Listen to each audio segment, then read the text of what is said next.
ชี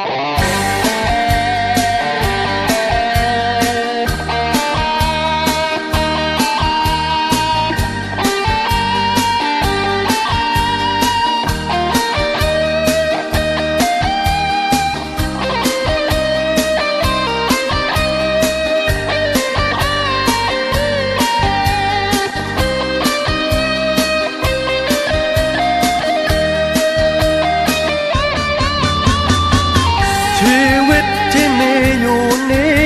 จะมีอะไรเหลืออยู่ จะเดินฝ่าฟันและต่อสู้หากกันให้ตายไปถึงไหนพ่อแม่ส่งมาให้ศึกษามันหาวิชาเข้าตัวมัวแต่ศึกษาความชั่วจะเรียนมันไปทำไม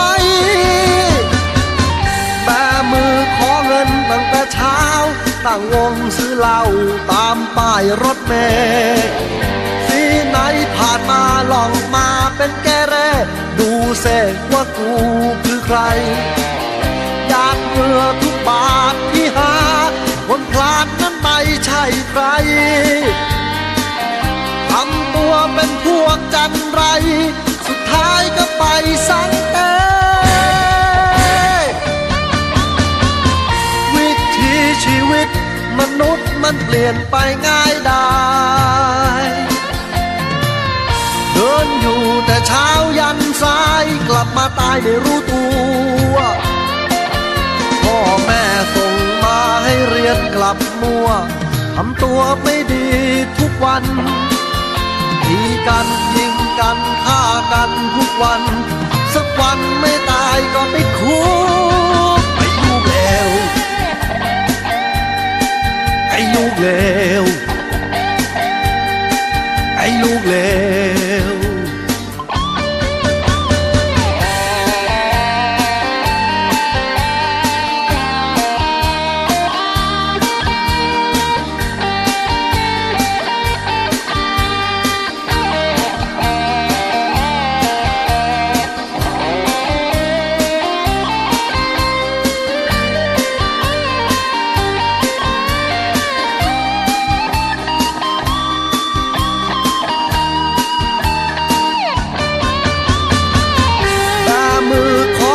ตั้งแต่เช้า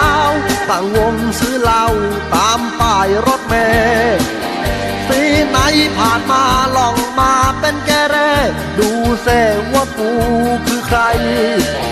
หยาดเหงื่อทุกบาทที่หาคนพลานนั้นไม่ใช่ใครทำตัวเป็นพวกกันไรสุดท้ายก็ไปสังเก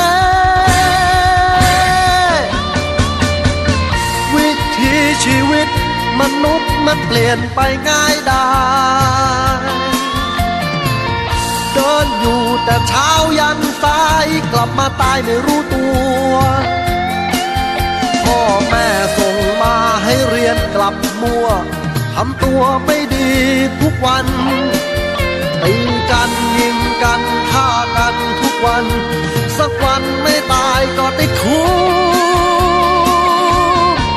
ไอ้ลูกเลว